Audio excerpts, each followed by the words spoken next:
வணக்க மக்களே, நான் தான் ராகுல். இந்த வீடியோ எதுக்கான வீடியோன்னு கேட்டிங்கன்னா, மணிப்பூரில் அவ்வளோ பெரிய கலவரம் நடந்துகிட்ருக்கு. நேற்று நீங்கள் எல்லா சேனல்லையும் எல்லா நியூஸ்லையும் கேள்விப்பட்டிருப்பீங்க. ஒரு 21 வயசு மதிக்கத்தக்க ஒரு பெண்ணை பாலியல் வன்கொடுமை செஞ்சுருக்காங்க. இதுக்கெல்லாம் என்ன ரீசன்?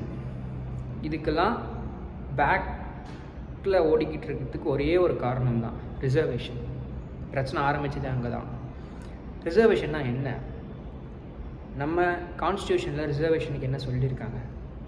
ஆர்டிகல் 16 ஒன்று சொல்லியிருக்காங்க, ஆர்டிகல் 335 ஒன்று சொல்லியிருக்காங்க. முக்கியமாக ஆர்டிகல் 335 என்ன சொல்லியிருக்காங்கன்னா, ஷெட்யூல்டு கேஸ்ட், அதாவது எஸ்சி, எஸ்டி அண்ட் ட்ரைப்ஸ், அவங்களுக்கெல்லாம் ஸ்டேட்லேயும் சரி யூனியன் லெவல்லையும் சரி ரிசர்வேஷன் கொடுக்கணும் அப்படின்னு சொல்லிட்டு இந்த நம்ம கான்ஸ்டியூஷன் எழுதினப்போ சொன்னாங்க. இன்னைக்கு அடுத்த ஒரு 10 வருஷத்துக்கு இந்த ரிசர்வேஷன் இருக்கும், அதுக்கப்புறமா வேணுமா வேணாமான்னு அந்த டைமில் முடிவு பண்ணிக்கலாம் அப்படின்னு சொல்லிட்டு ஒரு பில்லை பாஸ் பண்ணி ஆர்டிகல் 335 கொண்டு வந்தாங்க. அது காலப்போக்கில் எக்ஸ்டெண்ட் பண்ணி ரீசெண்டாக மோடி கவர்மெண்ட்டும் அதை நெக்ஸ்ட் 10 இயர்ஸ்க்கு அதை எக்ஸ்டெண்ட் பண்ணியிருக்காங்க. இதுக்கும் அதுக்கும் என்ன சம்மந்தம் சார்? இதனால் என்ன பிரச்சனைன்னு கேட்டிங்கன்னா, ஒரு கம்யூனிட்டிக்கு அதாவது மேலே இருக்க கம்யூனிட்டி, அவங்க மேலே இருக்குன்னு சொல்லிக்கிற கம்யூனிட்டிக்கு கீழே இருக்க கம்யூனிட்டிக்கு அவங்களுக்கு அந்த ரிசர்வேஷனை வச்சு வளர்ந்து வராங்க. இவங்களுக்கு அந்த வேலை கிடைக்க மாட்டேங்குது. அதனால் இவங்க என்ன கிளைம் பண்ணுறாங்கன்னா, எனக்கும் அந்த ரிசர்வேஷனை கொடுங்கன்னு கிளைம் பண்ணுறாங்க. அப்போது ஏ கேஸ்ட் பி கேஸ்ட் ரெண்டுத்துக்குமே ரிசர்வேஷன் கொடுத்துட்டாங்கன்னா அந்த ரிசர்வேஷனுக்கான யூஸ் என்ன இருக்குது சொல்லுங்கள்? ஒருத்தவங்க கீழே இருக்காங்க, ஒடுக்கப்பட்டிருக்காங்க, அவங்க மேலே வரணுன்றதுக்காக தான் ரிசர்வேஷன் கொண்டு வந்தோம், கரெக்டுங்களா? ஆனால் இங்கே எல்லாருக்கும் ரிசர்வேஷன் கொடுத்துட்டா ரிசர்வேஷனுக்கான தேவை யூஸ் ஒன்றுமே இருக்காது, கரெக்டுங்களா? அது தேவையே இல்லை, இருந்தாலும் ஒன்று தான், இல்லைனாலும் ஒன்று தான் அப்படின்ற மாதிரி ஆகிடும். ஸோ மொத்த கலவரத்துக்கு ஒரு ரீசன் இதுதான். ஆனால் நெக்ஸ்ட்டு 10 இயர்ஸ்க்கு ரிசர்வேஷன் இருக்குமானா இருக்க தான் போகுது. இது எப்படி ஒரு எண்டு கொண்டு வரலான்னா, எல்லா பொலிட்டிக்கல் பார்ட்டியுமே லிட்டரலாக பயப்படுறாங்க. அதான் உண்மை. அது யார் கவர்மெண்ட்டாக இருந்தாலும் சரி, ரிசர்வேஷன் இல்லைன்னு சொல்லிட்டா ஓட்டு போயிடும்.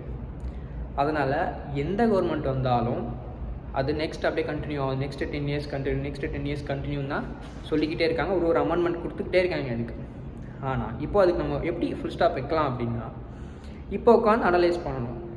முன்னாடியிலேருந்து ரிசர்வேஷன் வந்திருக்காங்க, அந்த கேஸ்ட்டில் இருக்கவங்க யாருக்கெல்லாம் ரிசர்வேஷன் கொடுக்கப்பட்டதோ அந்த கேஸ்ட்டில் இருக்கவங்களாம் டெவலப் ஆகிட்டாங்களா, இல்லை டெவலப் ஆனவங்களே மறுபடியும் அந்த ரிசர்வேஷன் யூஸ் பண்ணுறாங்களா, இதெல்லாம் ஸ்டடி பண்ணி ஒரு ப்ராப்பராக ஒரு டீம் செட் பண்ணி ஒரு சொல்யூஷன் கொண்டு வரணும். ஓகே, இதுக்கப்புறம் 20 வருஷத்துக்கு ஒரு எக்ஸாம்பிளுக்கு அடுத்த 10 வருஷத்துக்கு ரிசர்வேஷன் இருக்கும், அதுக்கப்புறம் இருக்காது, அந்த எந்த கவர்மெண்ட் வந்தாலும் ரிசர்வேஷன் இருக்காது அப்படின்ற மாதிரி ஒரு சொல்யூஷன் இதுக்கு கொண்டு வரதுக்கு ஒரு சின்ன ஒரு ஐடியான்னு கூட வச்சுக்கலாம்.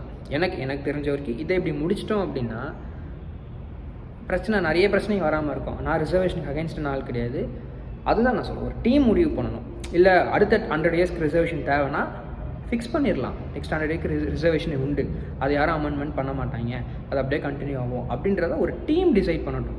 அதே மாதிரி ஆல்ரெடி எக்ஸிஸ்டிங் யூசர்ஸ், அதாவது எனக்கு புரியுது, ஆல்ரெடி அந்த கம்யூனிட்டியில் இருக்கவங்க ஒரு ஐஏஎஸ்ஸாவோ ஐபிஎஸ்ஸாவோ ஆகிட்டாங்கன்னா அவங்களுக்கு மறுபடியும் அந்த ரிசர்வேஷன் கொடுக்கறதுக்கு அந்த தகுதி தேவையில்லை, அவங்க அதுலேருந்து வெளியே வரலாம். இப்போ ஓபிசிக்கு அப்படி தான், சென்ட்ரலில் ஓபிசின்னு சொல்லுவாங்க. அந்த ஓபிசி ரிசர்வேஷன் ஒன்ஸ் அந்த ரிசர்வேஷன் யூஸ் பண்ணி ஐஏஎஸ்ஸாவோ ஐபிஎஸ்ஸாவோ இல்லை குரூப் 1 ஆஃபீஸர்ஸ் ஆகிட்டாங்கன்னா அவங்க ஓபிசி கேட்டரில் வரமாட்டாங்க.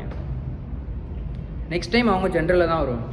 ஆனால் இது எஸ்சி எஸ்டிக்கு அப்படி கிடையாது, இடபிள்யூஎஸ்க்கு அப்படி கிடையாது. ஸோ நம்ம இதை தான் மாற்றினா, அதாவது இது வரைக்கும் அது சேராதவங்களுக்கு அது போய் சேருன்ற ஒரு சின்ன ஒரு ஐடியா. உங்கள் கருத்து என்னன்றதை கமெண்ட்டில் சொல்லுங்கள். ஸோ நன்றி, வணக்கம், பாய்.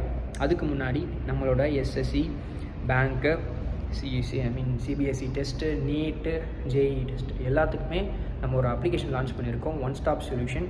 அந்த அப்ளிகேஷன் பேர் இ-ஸ்டடி ஆப், ப்ளே ஸ்டோரில் இருக்குது, டவுன்லோட் பண்ணிக்கோங்க. அதுக்கான லிங்க் கீழே டிஸ்கிரிப்ஷன்லையும் கொடுத்துருக்கேன். தேவைப்படுறவங்க டவுன்லோட் பண்ணி பாருங்கள். நிறைய ஃப்ரீ கோர்சஸ் இருக்குது, நிறைய ஃப்ரீ டெஸ்ட் இருக்குது. ஸோ யூஸ் பண்ணிக்கோங்க மக்களே. நன்றி, வணக்கம், பாய்.